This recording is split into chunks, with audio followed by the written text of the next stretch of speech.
Hi friends, welcome to friends kitchen world. എല്ലാവർക്കും സുഖമാണല്ലോ. ഇന്ന് ഞാൻ വന്നിരിക്കുന്നത് എൻ്റെ ഉമ്മ തയ്യാറാക്കിയ ഒരു അടിപൊളി കാടമുട്ട ബജിയുമായിട്ടാണ്. അപ്പോൾ വീഡിയോയിലേക്ക് പോകുന്നതിന് മുന്നേ ഫ്രണ്ട്സ് കിച്ചൺ വേൾഡ് ഇതുവരെ സബ്സ്ക്രൈബ് ചെയ്യാത്തവരായി ഉണ്ടെങ്കിൽ ഒന്ന് സബ്സ്ക്രൈബ് ചെയ്യണേ. കൂടെ തൊട്ടടുത്തുള്ള ബെല്ലൈക്കണിൽ ഓൾ കൂടി മറക്കാതെ പ്രസ് ചെയ്തേക്കണേ. എന്നാൽ ശരി, നമുക്ക് വീഡിയോയിലേക്ക് പോയാലോ. ചേരുവകൾ: ഒരു വലിയ ഉള്ളി, വെളുത്തുള്ളി, ഇഞ്ചി, പച്ചമുളക്, കറിവേപ്പില, മല്ലിയില, 15 കാടമുട്ട പുഴുങ്ങിയത്, നല്ല ജീരകം, മഞ്ഞൾ, മുളകുപൊടി, ഒരു വലിയ മുട്ട പൊട്ടിച്ചത്, 1/4 കപ്പ് കടലപ്പൊടി. ആദ്യം ഒരു ബൗളെടുത്ത് മുട്ട പൊട്ടിച്ച കൂട്ട് ഒഴിച്ച് കൊടുക്കുക. അതിനുശേഷം ആവശ്യത്തിനുള്ള ഉപ്പും കൂടിയിട്ട് ജസ്റ്റ് ഒന്ന് നല്ലോണം മിക്സ് ചെയ്യുക. എന്നിട്ട് ഒരു നുള്ള കായപ്പൊടിയും കൂടി ചേർത്ത് കൊടുക്കുക. സോറി, ഞാൻ നേരത്തെ പറയാൻ വിട്ടുപോയ കാര്യമാണ് കായപ്പൊടിൻ്റെത്. അതിനുശേഷം 1 ടീസ്പൂൺ മുളക് പൊടിയും കൂടി ഇട്ട് യോജിപ്പിക്കുക. കഴിയുന്നത്ര നല്ലോണം ഇളക്കി കൊടുക്കുക. ഈ കൂട്ടിലേക്ക് മഞ്ഞൾപ്പൊടിയും കൂടി ചേർക്കുക. അതിനുശേഷം ആവശ്യത്തിനുള്ള വെള്ളം ഒഴിച്ച് നല്ലോണം ഇളക്കി കൊടുക്കുക.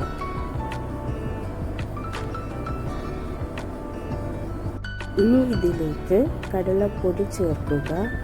1/4 കപ്പ് കടലപ്പൊടിയാണ് ഇവിടെ ചേർത്തിരിക്കുന്നത്. എന്നിട്ട് നല്ലോണം യോജിപ്പിക്കുക. ഏകദേശം കടലപ്പൊടി കട്ടിയായി വന്നിട്ടുണ്ട്. അതിലേക്ക് കുറച്ച് വെള്ളം ചേർത്ത് ലൂസാക്കി കൊടുക്കുക. ഇനി പൊടി കട്ടാതെ നല്ലോണം ഇളക്കിയതിന് ശേഷം അരിഞ്ഞു വെച്ച ഉള്ളി ഇട്ട് കൊടുക്കുക. എന്നിട്ട് നല്ലോണം ഇളക്കി കൊടുക്കുക. അതിനുശേഷം നേരത്തെ തയ്യാറാക്കിയ കൂട്ടില്ലേ, പച്ചമുളക്, ഇഞ്ചി, വെളുത്തുള്ളി, കറിവേപ്പില, മല്ലിയില, നല്ല ജീരകം ഇവയൊക്കെ ഇട്ട് നല്ല പോലെ ഇളക്കി യോജിപ്പിച്ചിട്ടെടുക്കുക. ഇനി ചെയ്യേണ്ടത് കാടമുട്ടകൾ ഓരോന്നായി എടുത്ത് കരായി ഇട്ട് കൊടുക്കുക.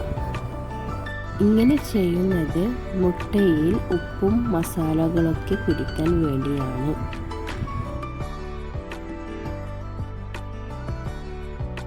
ഏകദേശം എല്ലാ മുട്ടകളും കരായി ഇട്ട് വെച്ചിട്ടുണ്ട്.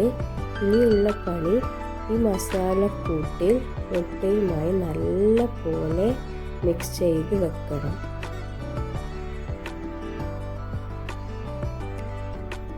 അപ്പോൾ കാടമുട്ട ബജി ഉണ്ടാക്കാനായിട്ട് എണ്ണ നല്ല പോലെ ചൂടായി വന്നിട്ടുണ്ട്. ചൂടായതിന് ശേഷം ഫ്രൈ ചെയ്തെടുക്കാം.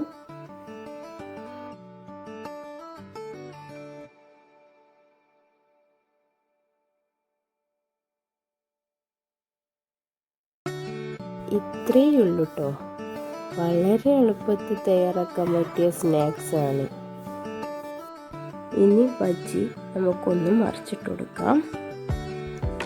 അതിനുശേഷം ലൈറ്റ് ബ്രൗൺ കളറായി കഴിഞ്ഞാൽ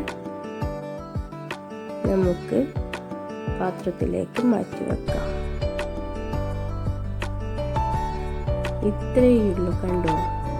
നല്ല സൂപ്പർ ടേസ്റ്റിയായ കാടമുട്ട ബജി ഇവിടെ റെഡി ആയിരിക്കുകയാണ്.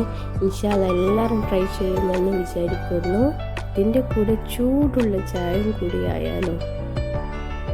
ലാസ്റ്റ് എടുത്ത വീഡിയോ തീരെ ക്ലാരിറ്റി വന്നിട്ടില്ല, അതുകൊണ്ട് നിങ്ങൾ ക്ഷമിക്കണം.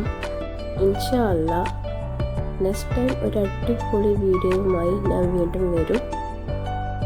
അതുവരേക്കും ഈ വീഡിയോ നിങ്ങളൊന്ന് ക്ഷമിച്ചേക്കണം. ഈ വീഡിയോ നിങ്ങൾക്ക് ഇഷ്ടമായെങ്കിൽ ലൈക്ക് ചെയ്യാനും ഇത് മറ്റുള്ളവർ കാണണമെന്ന് ആഗ്രഹിക്കുന്നുണ്ടെങ്കിൽ ഷെയർ ചെയ്യാനും സബ്സ്ക്രൈബ് ചെയ്യാനും മറക്കരുത്.